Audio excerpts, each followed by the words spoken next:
carraanaa kennamee fi ani yaada gabaabduudha. Kallattiin har'a nu barsiiftan kallattii namaa gadi liqinfamu. Gadi isheenu jechuu akka midhaaniitti dhunnee jirra. Xinnoo wanneen uummata keenya biratti shakkuani uummata amma qamadii irraa dabee nama tokko hin fida jecha yaadan qabu. Akka sammuu kiyyaatti jecha. Xinnoo wanni nan jedhu barbaade jarri kun qabsuu qamadii obbiraahi qaba. Haala kanarraa diddiirameeti yookaan inni kan dhufu abbaan fedhe haa dhufu. Abbaan fedhe haa dhufu, haamtuun isaa dhufu, kanniisni isaa dhufu.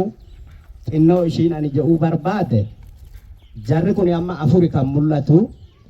Arfan isaaniitu qamadiin bira jira. Saaxanni isaaniiti bichi.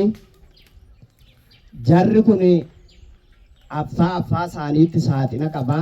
Wanni nuu galuu qabu jechuun. Fakkeenyaa nuyi tartaa kana sadan jarri kun bukkee qabaa saaxana isaaniitti naquu irratti yoo nu dogongorsiise wanni nu uummata barsiisuu qabnu kana malee qamadii irraa namni hin dama jennee waan shakkinu hin qabu.